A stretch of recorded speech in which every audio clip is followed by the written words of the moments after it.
നെന്മാറ കയറാടിയിൽ യുവാവിന് വെട്ടേറ്റു എന്നാണ് നിങ്ങളുമായി പങ്കുവയ്ക്കാനുള്ള ഒരു വാർത്ത. കയറാടി വീഡ്ലി സ്വദേശി ഷാജിക്കാണ് വെട്ടേറ്റത്. ഷാജിയെ തൃശൂർ ജനറൽ ആശുപത്രിയിൽ പ്രവേശിപ്പിച്ചു. ഗോകുൽ VS വിശദാംശങ്ങളുമായി ചേരുന്നുണ്ട്. ഗോകുൽ, എന്താണ് സംഭവം? ഇന്നലെ രാത്രി 11 മണിയോടെയാണ് ഈ സംഭവം ഉണ്ടായത്. കയറാടി സ്വദേശിയായ ഷാജിക്കാണ് വെട്ടേറ്റത്. പിൻഭാഗത്ത് വെട്ടേറ്റു എന്നുള്ള വിവരമാണ് ലഭ്യമായിട്ടുള്ളത്. എന്താണ് ഈ അക്രമത്തിന്റെ കാരണം എന്നുള്ളത് വ്യക്തമല്ല. ഇന്നലെ രാത്രി 11 മണിക്കാണ് ഈ സംഭവം ഉണ്ടായത്.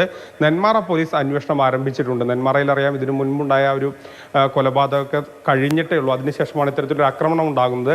പക്ഷേ ഇതിന്റെ കാരണം എന്താണ്, ആരാണ് വെട്ടിയത് തുടങ്ങിയ വിവരങ്ങൾ ലഭ്യമായിട്ടില്ല. അത് അന്വേഷിച്ചു വരികയാണെന്ന് പോലീസ് പറഞ്ഞു. അതോടൊപ്പം തന്നെ ഈ പരിക്കേറ്റ യുവാവിന്റെ വിശദമായ മൊഴിയെടുക്കും. അതിനുശേഷം മാത്രമേ ഇത് ആരാണ് ചെയ്തത്, ഇതിന്റെ കാരണം എന്തെന്ന് വ്യക്തമാക്കാൻ കഴിയൂ എന്നുള്ളതാണ് പോലീസിൽ നിന്നും ലഭിക്കുന്ന വിവരം. ശരി ഗോകുൽ, വെട്ടേറ്റതിന്റെ കാരണം എന്താണ് തുടങ്ങിയ വിശദാംശങ്ങൾ പോലീസിന്റെ വിശദാന്വേഷണത്തിലൂടെ മാത്രമേ മനസ്സിലാക്കാൻ കഴിയൂ. ഗോകുൽ VS ആണ് വിവരങ്ങൾ നൽകിയത്.